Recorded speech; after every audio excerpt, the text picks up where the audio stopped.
All right. Hopefully this works. Are we working now? Oh fuck. Hold on.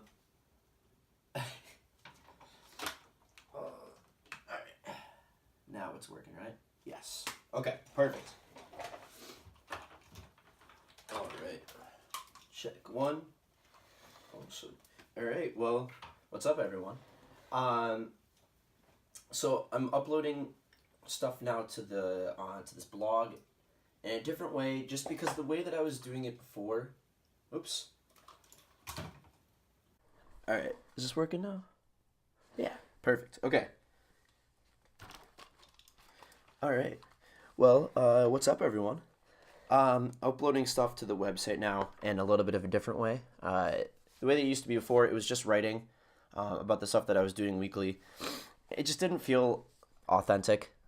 It felt like I was writing papers for class still.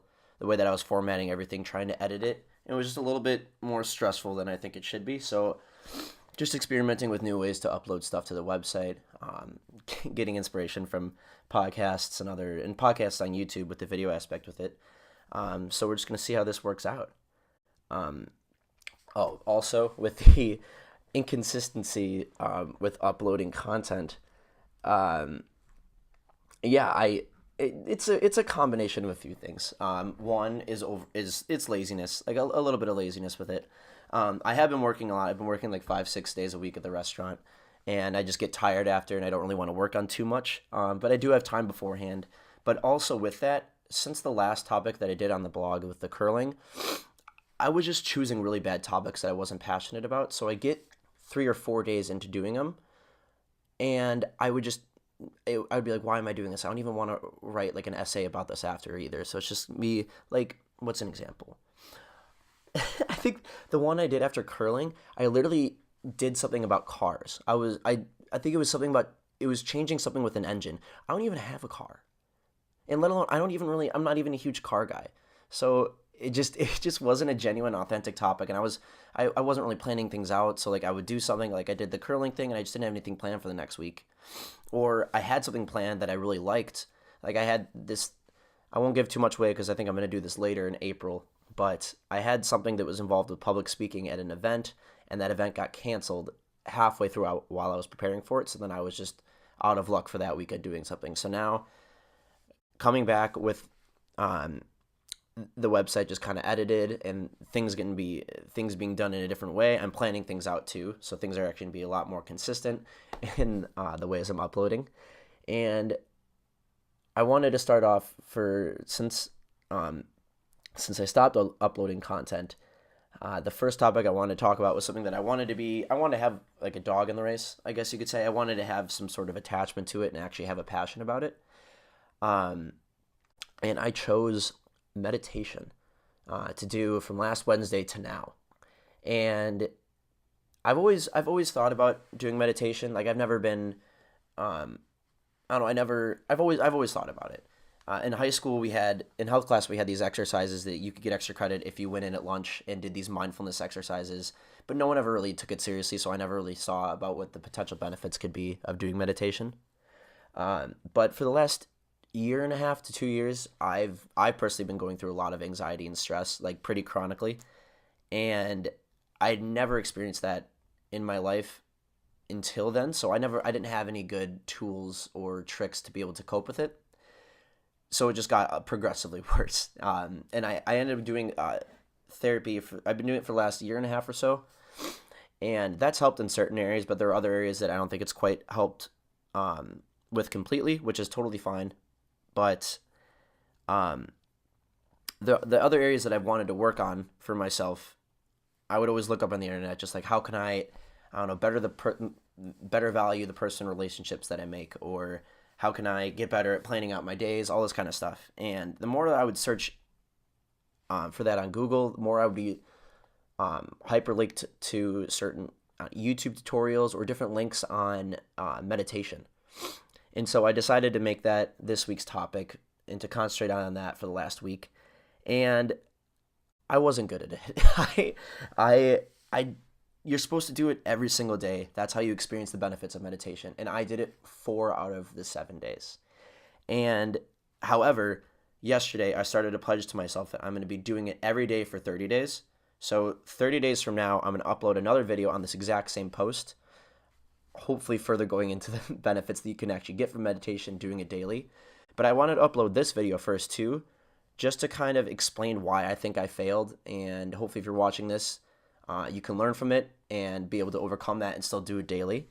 But yeah, I started by just clicking on a YouTube video about meditation and just like learning about the different ways to do it, the different techniques. And the way that I would go about doing it is I'd set off 20 minutes to just sit down, whether it's in a chair. You're supposed to be upright, so whether it's in a chair or you're sitting against your bed, anything where your like spine's gonna be straight is what they say. And what you're supposed to do is just let any of these thoughts and stressful thoughts they're having happen, but just pass them with no judgment.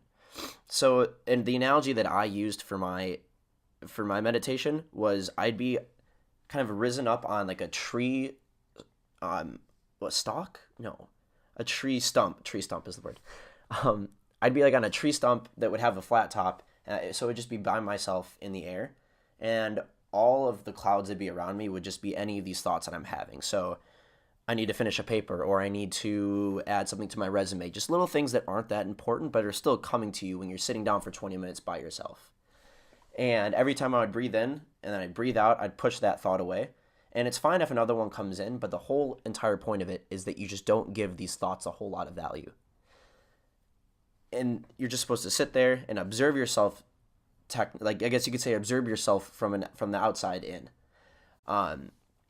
Placing yourself within the room that you're in mentally by latching onto any auditory things that you hear, or just you can just feel the ground that you're at. It's just realizing that any of these thoughts that you're having are all external, but you yourself are just sitting there. And in the grand scheme of things, they really can't affect you if you're just, if you're learning to be able to control your thoughts and control the amount of value that you're setting on these things subconsciously.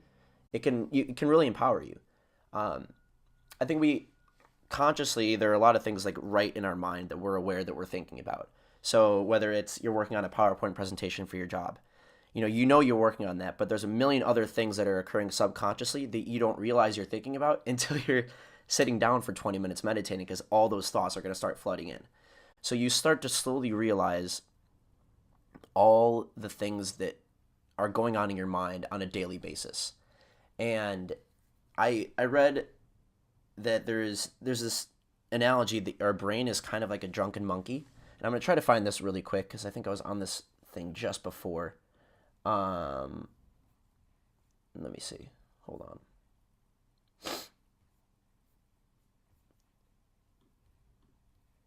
All right, I guess I clicked out of it. But basically, our minds are constantly moving. We don't condition ourselves to sit down and just not think at all. So when I'm stressed at the end of the day, I will watch a movie, or I'll listen to music, or I'll go on Instagram or Facebook or whatever. I'm always like, my attention is always focused on something. And it's just extremely important to be able to sit and just be at some points in your day. If you can just sit down and tell yourself, all right, for these 20 minutes, I can't think about anything else that I have to, like, for these 20 minutes, I'm going to be sitting here. So I don't need to worry about working on a paper tonight. I don't need to worry about preparing for a meeting I have tomorrow, or just your daily activities you have going on the next day. You don't need to worry about that. And just setting off those 20 minutes can be empowering even in that sense, that you are controlling when you're going to be stressed, when you're not going to be stressed. And the act of doing that every single day is something that can really benefit you in the long run. For the fact that you can control your stress, you're going to be more productive in your day-to-day abilities. They say can really help creativity. Directly health-wise, it has there's notable instances of it decreasing levels of depression, stress, and instances of Alzheimer's. Just because you're working your brain every day in the same way that if you're working out and going to a gym, it's you're doing a full entire workout. You're doing squats, lifts, everything like that. And it's the same thing with working your brain, which is the strongest muscle in your body. if you work it every day, you're going to eventually it's just going to be a lot stronger than it is if you're not doing that. But yeah, and I think that I failed because the first time I did it, it was good. And then the second time I did it, I was way more stressed after the fact than I was the day before. And that's completely okay to have that. You're going to have times when you're meditating and it's not going to be good. Like you're going to leave having understood that you just thought about all the things you didn't want to think about for 20 minutes. But it just takes practice. You have to jump back into the sense of discomfort and uncertainty and how you're going to be thinking for those 20 minutes. And gradually over time, over a period of months and even years doing meditation every day, you're going to start to experience these larger benefits and I'll go to this, I think this was a Mayo Clinic link, and I'm on right now. And it said the emotional benefits of meditation can include gaining a new perspective on stressful situations, building skills to manage your stress, increasing self-awareness, focusing on the present, reducing negative emotions, increasing imagination and creativity, and increasing patience and tolerance.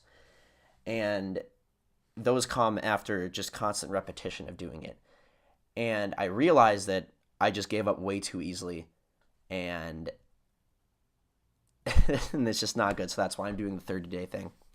But I really do see a benefit in being able to do it every single day. I am a huge proponent of people increasing their mental wellness in whatever ways that they can that's healthy, and I don't know, just bettering yourself in different and unique ways is something I'm a huge proponent about. And yeah, I don't know. I'm going to include a few different links that I found personally extremely helpful at the end of this. So it's a YouTube tutorial, a couple different links from the health benefits, so that can kind of motivate you to, if you're looking to do meditation, it's something that can kind of help you realize, oh, like if I do this every single day, these are the long-term benefits of doing it. But yeah, so I think that's basically all I really wanted to talk about, that I didn't do too well on it, but there is a really huge light at the end of the tunnel if you can stick to it. And hopefully I do that for the next 30 days. But yeah, so that's probably it for this week. I'm already working on something for next week that I don't really want to give away yet. I'll just kind of let that be with the next upload. But yeah, thank you for listening, and please feel free to check out those links that I've attached in here as well.